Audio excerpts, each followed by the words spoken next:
Spring training is upon us for the Atlanta Braves, and today we're going to look at the 5 biggest storylines to watch throughout spring training. All of that on today's episode of Locked On Braves. So let's get into it. You are Locked On Braves, your daily Atlanta Braves podcast. Part of the Locked On Podcast Network, your team every day.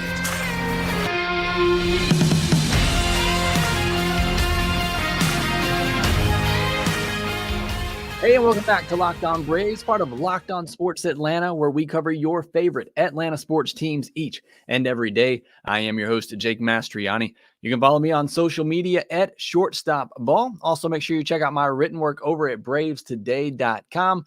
Make sure you follow the podcast on social media at LockedOn_Braves. Send in any questions, comments, or feedback that you have for the podcast. Always enjoy hearing from you. We'll have our mailbag episode on Friday, and I will send out a tweet from LockedOn_Braves. Submit your question to that tweet to be answered on Friday's mailbag episode. If you are new, I know there's some of you out there who haven't done this yet, hit that subscribe button on YouTube. We're so close to 9,000 subscribers. We're trying to make a push for 10K by opening day. If you've already subscribed, you can help me get there by hitting that thumbs up button, which you always do a fantastic job of. So please continue to do that. Tell your friends.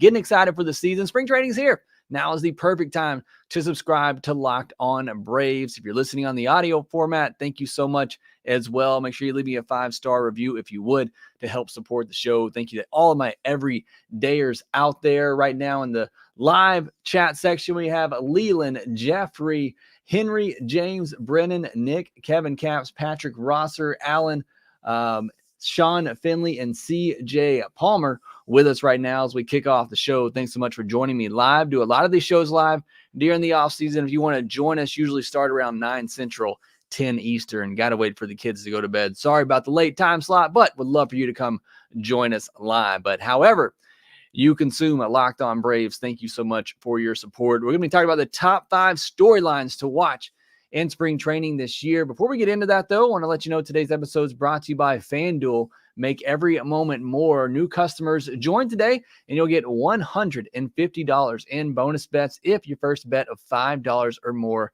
wins. Visit FanDuel.com/lockedon to get started.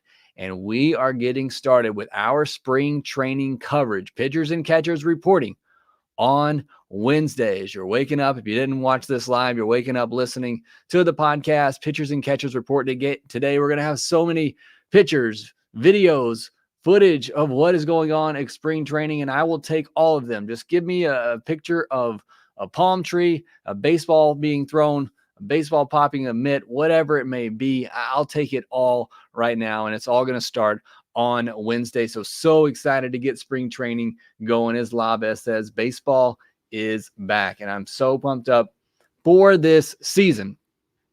But before we get to the regular season, we got a lot of spring training stuff to get through. And today, like I said, I want to give you 5 things to watch in spring training, things that I will be keeping my eye on. Let me know down in the comments section, whether live or just let me know down in the comment section on YouTube. What are you looking forward to seeing the most in spring training? What are you keeping your eye on? Got a couple of people who responded to that question on Twitter I'll get to later in the episode. Let's get some of the obvious ones out of the way first. I'm looking forward to every Ronald Acuna Jr. BP session. I know Ohtani's videos floating around out there about all the home runs he hit in batting practice, and it seems annoying. I get it. But once we get those videos of Ronald, I will understand. I love watching him take batting practice and just shoot baseballs all over the field. So give me all of those videos of Ronald Acuna Jr. taking BP and absolutely just destroying baseballs. Let me see him do it left-handed. I want to see that home run derby between he and Michael Harris. Harris hitting right-handed, or Ronald hitting left-handed. Would love to see that happen. We all want to see the PFPs, the pitchers fielding practice as well. You know, it is a spring training staple. Can't wait to see what that looks like. And then the final one for me, the obvious one for me, I want to see Ozzy laughing. Love seeing that smile from Ozzy Albies. It is not just a spring training thing, but it's an all year long thing with Ozzy Albies. But can't wait to see him out there cutting up with all the players and getting into the action, getting back into the groove of things. So that's some of the obvious things that I'm looking forward to. Now let's get into my top 5. And we'll start here with number 1. I'm not going to bury the lead here. We'll start right with the top. And the thing that I am most keeping an eye on in spring training is the health of Chris Sale. And I think for many Braves fans, this is one of the biggest storylines, maybe just not even for spring training, but for the entire year, is how is Chris Sale going to hold up? And look, he finished last year healthy. He did miss some time in there, but he finished the year healthy. He made 9 starts in August and September combined, but he only threw more than 90 pitches in 2 of those starts and never more than 100. He threw 90, he threw 100 pitches in a couple of starts down the stretch. So Red Sox were kind of out of it at that point anyway, weren't really pushing Chris Sale. So how much do the Braves push him, especially early on? Do they baby him a little bit here in spring training? Do they hold him back to begin the season? I'm really curious to see how they handle this Chris Sale situation. Do they just let him go? If he looks healthy and he seems, he says he's healthy, do they just let him go and work a normal spring training and get him geared up for the regular season and get him geared up to make 30 plus starts? I think that's unlikely to happen, but I'm really curious to see how that starts out in spring training and just how they manage him, if they do try to manage him at all. And obviously, I mentioned Chris Sale as the obvious one to look at, but the health of all starters in spring training will be a huge key to watch, as it always is. It seems like the past several years, the Braves have always had a pitcher or two who gets delayed in spring training and misses the start of the season. I mean, you had spots open up for Jared Schuster and Dylan Dodd last spring. I mean, they earned it. They had really good spring trainings, but you had to have spots open up for them. Bryce Elder the year before that. So it just feels like there's always these little injuries, if you want to even call them that, in spring training that ends up causing a few of the Braves starters to miss the regular season. Is this the year they get all 5 pitchers healthy to begin the year and hopefully, more importantly, to end the year? But, key for all teams in spring training is to watch out for health. But I think even more so for the Braves in spring training and throughout the year is monitoring the health of their starting pitchers. Chris Sale is the top of that. Max Fried as well is coming off an injury-riddled season. And Charlie Morton, he's been very durable. He is 40 years old now. So I think that's a key for a lot of Braves fans, again, not just in spring training, but throughout the year, is the health status of the starting pitching. Now, number 2 for me, and I could argue this could be number 1, how do the new coaches fit in? You're losing Wash and EY. Just about every video you watch from spring training of guys cutting up on the field and, having fun, you see EY and Wash in those videos. Those seem to be the 2 guys that really kept everything loose. And they were, very good teachers of the game, especially Wash with his wash work and the defensive drills. Those are 2 very important coaches that are now gone. How big of an impact does that have, losing them?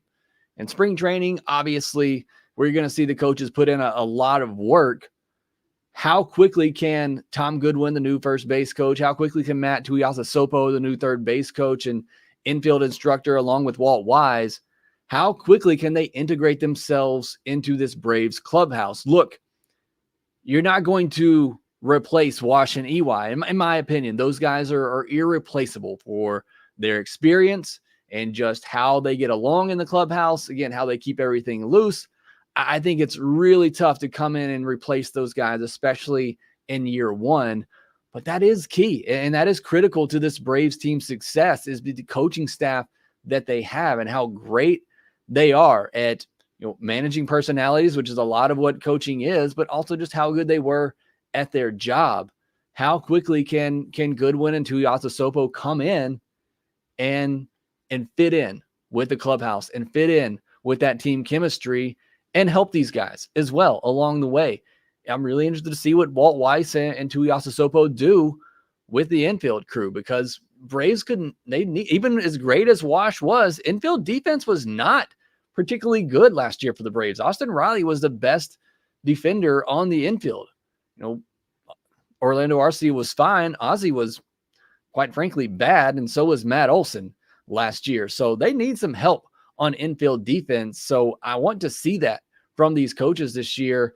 But more importantly, I want to see Goodwin and Tuiasosopo really fit in with this team. And both of these guys were in the system already. They were already in the Braves system. So hopefully that makes this transition a little bit easier for them, somebody that players are familiar with. But I think this is an underrated part of the 2024 season is how quickly the new guys on this coaching staff fit in and gel with the players, because it is a huge loss with EY and Wash now gone. So those are the top two things that I'm watching: health of the starting pitchers, in particular Chris Sale and how they handle him, and how the new coaching staff fits in with this group. Still got three others that I want to get to, some really important ones as well, including looking at the rookies, Jared Kelenic and Ronaldo Lopez. We'll discuss all of those here next.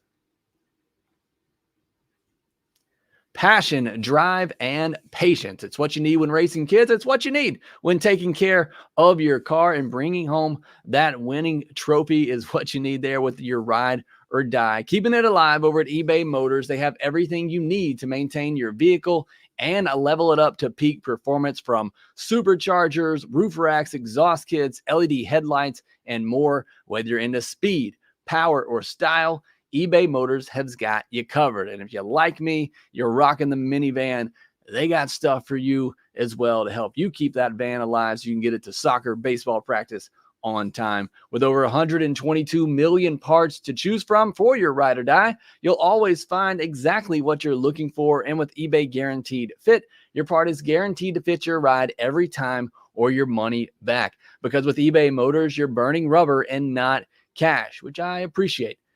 With all the parts you need at the prices you want, it's easy to turn your car into the MVP and bring home that win. Keep your ride or die alive at eBay Motors. That's ebaymotors.com. Want to remind you again, Locked On has launched the first ever national sports 24/7 streaming channel on YouTube. And now you can also find it on Amazon Fire TV. Locked On Sports Today is here for you 24/7, covering the top sports stories of the day with the local experts of Locked On, plus our national shows covering every league. Find the Locked On Sports Today channel now on Amazon Fire TV. Tomorrow, we're going to go over the top position battles. So today, we're looking at the 5 biggest storylines. Tomorrow, we're going to dive into the top position battles to watch. Then on Thursday, we're going to take a step back, or maybe forward, and we're going to look at the top free agents for next offseason. Could be a very important one for the Braves, especially on the pitching side of things. So on Thursday, we'll preview next offseason free agent class. Well, let's jump back into the top things to watch in spring training. I see Lopez saying Waldrop splitter is one thing to watch. That's number 3 on my list. Not just Waldrop, but how much of a look do the rookies get? Specifically, AJ Smith-Shawver and Hurston Waldrop. I'm very, very curious to see if they, one, get some starts, and I think they'll get some starts. But if so, how many? And how long do they go? How much of a look do they really give AJ Smith-Shawver and Hurston Waldrop? Are they legitimately in a rotation battle for the 5th spot with Bryce Elder, Lopez, and others? Darius Vines, etc., or do the Braves just want to continue to get some looks at them in case they need them later in the season? That's something I think a lot of fans are probably going to be watching, because it's the exciting thing to watch. The new, young kids on the mound. What are they going to look like? How quickly can they be ready?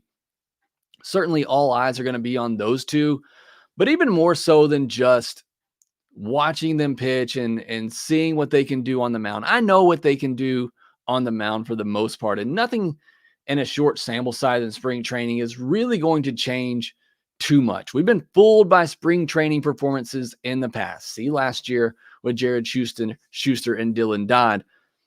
But what I may be watching for even more is the type of outings these guys get. Like I said, are they starting games with the first teamers? Are they getting stretched out for 2, 3, 4 innings? Are they getting that much mileage in spring training? how legitimately are they in this fifth starter race, or are they just going to stash them and go with the guys they have for now? That is something with those two in particular that I'm really watching.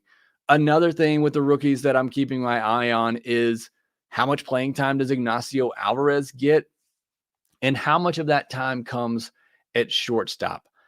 He's likely going to spend most, if not all, of this upcoming year at Double-A. Spent all of last year at High A. But once you get to Double-A, with the Braves, you are just a phone call away.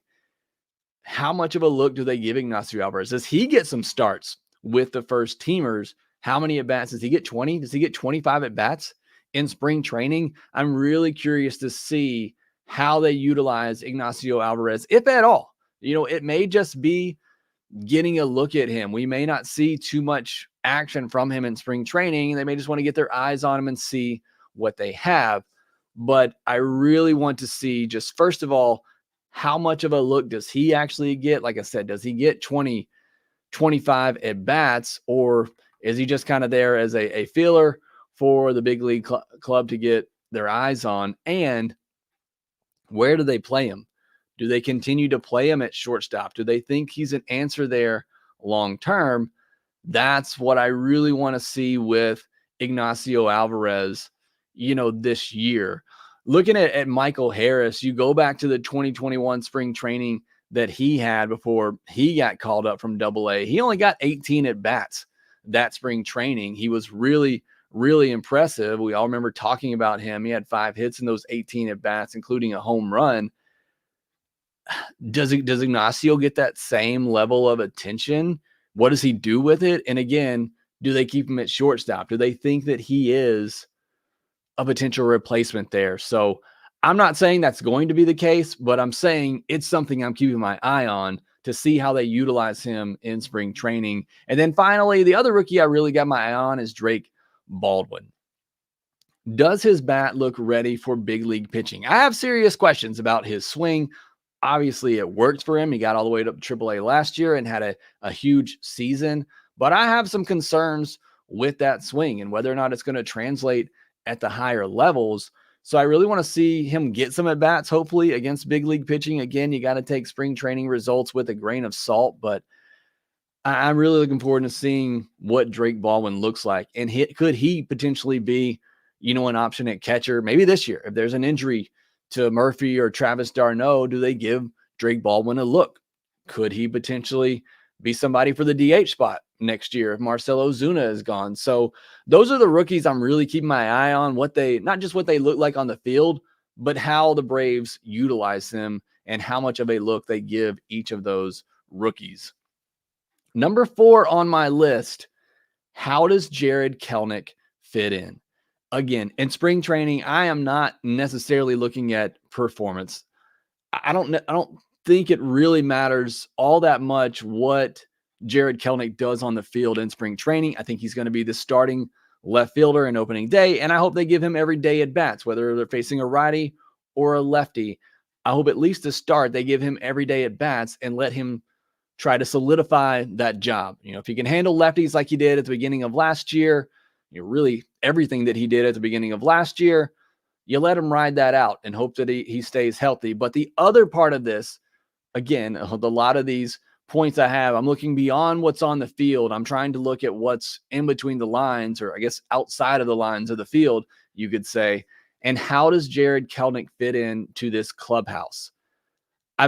We've heard nothing really that he is a bad teammate, a bad clubhouse guy, but what we have heard is that there's some maturity issues in his past, even last year, getting injured because he was throwing a tantrum. He says he's moved beyond that. Hopefully he has. What does that look like in spring training? And how does he fit into this clubhouse? Does that behavior, does that type of attitude fit in with this clubhouse? Is it needed? We've talked a lot about since the end of last year and the last 2 years, how much somebody needs to spark a fire in this team. You need that Jock Peterson type of fire.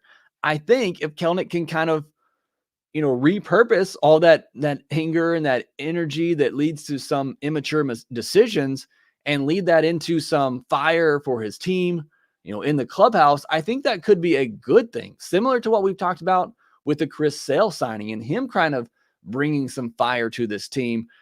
I think Jared Kelenic could potentially bring that as well, but it's one I gotta see. It's, he hasn't been around as long as Chris Sale. Everybody knows who Chris Sale is and knows what to expect from him. What can you expect from Jared Kelenic, who has made some immature decisions in the past that has cost his team? Look, that didn't help the Mariners last year when he threw that tantrum and he got hurt. That didn't help the team. Has he moved beyond that? And can he bottle up that energy and turn it into good and be kind of that spark and that fire, and not much is needed of him or expected of him, rather. He's going to bat at the bottom of this lineup and he can have a major impact down there. So I'm really curious to see what the fit is, what other, players are saying about him in the clubhouse, seeing his work ethic. I've heard him talk about, how he's a tireless worker. He's going to outwork everybody. I want to see that. So it's a lot with Jared Kelenic that I want to see, not just on the field, but how he's fitting with the team, how that personality is translating, and whether or not it's going to be a good thing for this team going forward.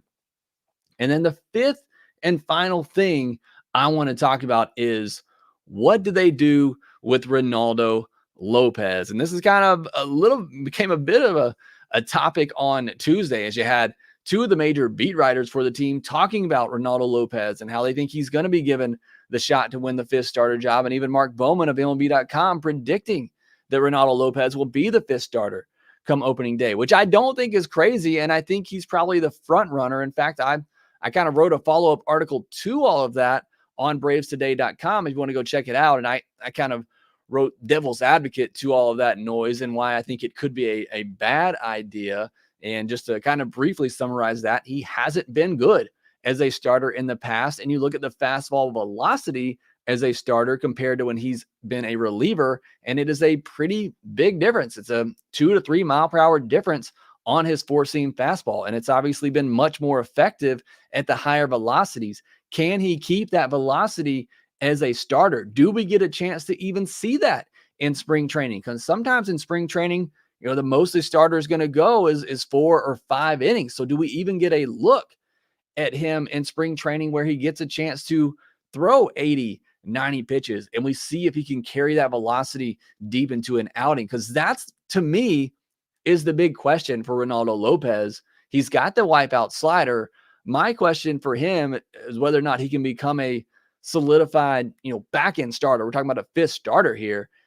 Is, can he maintain that velocity deep into games as a starter? And I don't know that we're going to get a good look at that in spring training. I do agree with Mark Bowman. If I had to predict right now, I'd say they're going to go ahead and stretch Lopez out as a starter. And I think in those short outings, I think he's going to have really dominant and good stuff that's going to lead to him at least being the fifth starter to open the year, if everybody stays healthy, which, as I said at the top, isn't always the case for the Braves in spring training. So I think Lopez is probably the front runner for that fifth starter job, but is that the right decision for him long term? I think it makes some sense out of spring training. You're going to stretch him out anyway. You might as well give him the chance to hold that job down. If he does, great. If he doesn't, you can always move him back to the bullpen, where I think he's probably more effective and more of an asset, even if you want to make him a multi-inning reliever, kind of like a Josh Hader back in the day, coming in the middle innings, pitching 2 innings or so. I think that's probably where he has his most value. But again, I would love for him to go to the rotation, and I would love to see him maintain that velocity and that stuff for 80, 90 pitches. And, even if he can become somebody that just regularly goes 4+, 5 innings, 6 innings every now and then, that's still a huge asset if he can do it with the level of dominance he has done or maintained as a reliever the past 2 years. So that's the fifth and final thing I'm watching for at spring training is, what does Ronaldo Lopez look like? How far do they stretch him out? And do they stretch him out enough that we can see him being able to maintain that velocity? Look, velocity sometimes doesn't always come easy for pitchers, even in spring training, but that is one where I'll be watching the on-field performance and specifically that fastball velocity for Ronaldo Lopez. So those are the 5 things that I am watching. Let me know down in the comments sections on YouTube, what are you watching the most in spring training. Would love to hear from you. Next, I'll get to some of your comments on that and also the latest news from the day. Old friend Jorge Soler has found his home for the next 3 years. We'll discuss that here next. Get buckets with your first bet on FanDuel, America's #1 sports book, because right now new customers get $150 in bonus bets with any winning $5 bet. That's $150 if your team wins.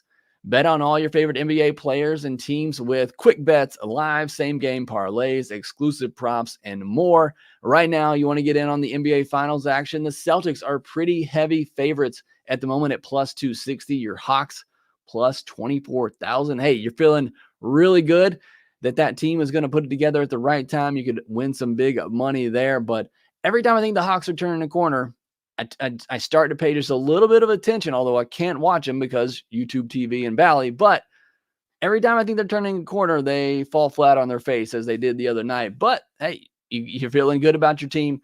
You can do that over on FanDuel.com/lockedon. You can also get on MLB futures bets right now. You got the Braves favorites to win the NL East, Acuna, Strider, the favorites for MVP, and Cy Young. You can get all of that over on FanDuel.com/lockedon as well to get ready for the Major League Baseball season. Also, make sure you visit FanDuel.com/playsafe for tools and resources to help you stay in control of the way you play. FanDuel, official sportsbook partner of the NBA. I want to remind you again that Locked On has launched the first ever national sports 24/7 streaming channel on YouTube, and now you can find it on Amazon Fire TV. Locked On Sports Today is here for you 24/7, covering the top sports stories of the day with the local experts of Locked On, plus our national shows covering every league.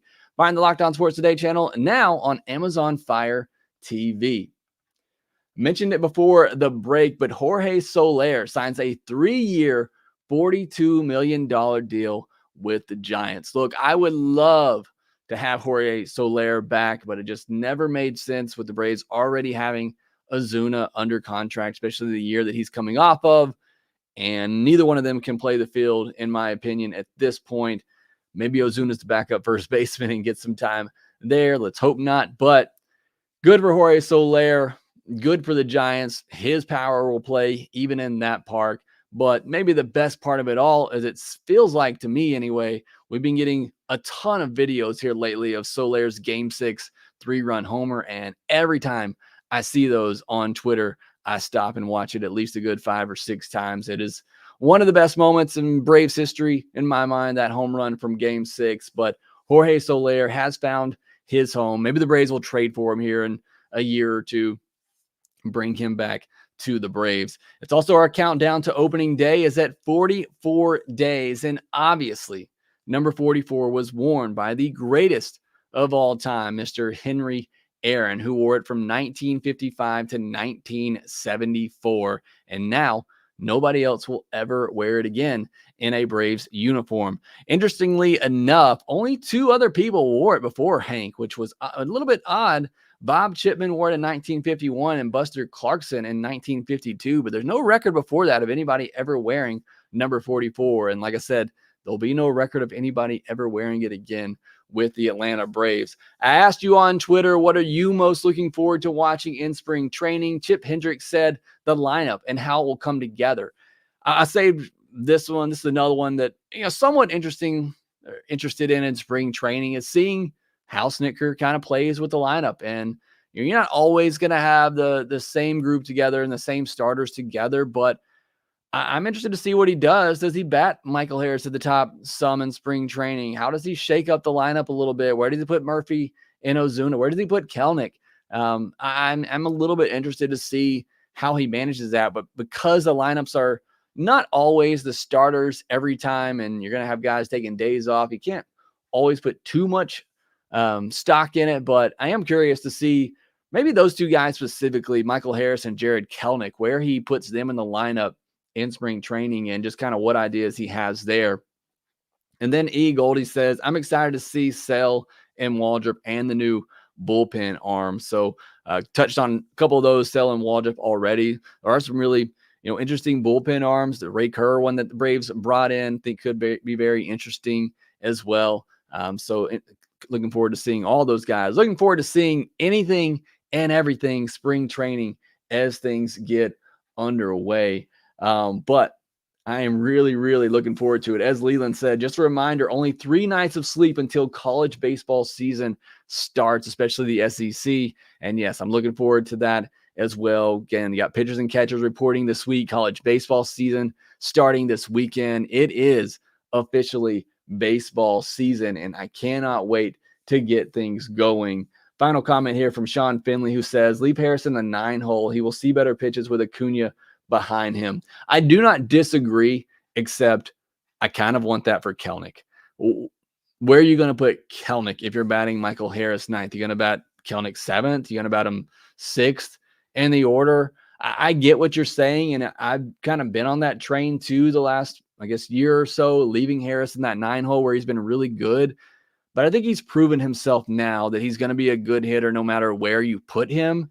And like I said, I would love to see Kelenic get some time in that 9-hole in front of Acuna. That's been a great spot for hitters the last couple of years with Acuna protecting them in the lineup. So I kind of want to see Kelenic down there in that 9 spot and Harris either at number 2 and moving Ozzie down, or seeing Harris in that 6th spot in the order. But it'll be interesting to see what happens there. All right, that will do it for this episode of Locked On Braves. Thanks so much for all your support. Again, tomorrow we'll be going over the top position battles. A lot of things already settled for the Braves, but there are a few really, really interesting battles, including some we touched on today. We'll discuss all of those on Wednesday's podcast, and on Thursday, we'll look at the top free agents for next off season, and then we'll have our Mailbag Friday episode on Friday. Make sure you subscribe to Locked On Braves on YouTube if you haven't already, making that push for 10K by opening day. You can help me get there by hitting the thumbs up button on this video. Make sure that you follow us on social media at ShortstopBall, at LockedOn_Braves. Make sure that you rate, review, and subscribe to the Locked On Braves podcast wherever you get your podcast, and we will talk to you next time.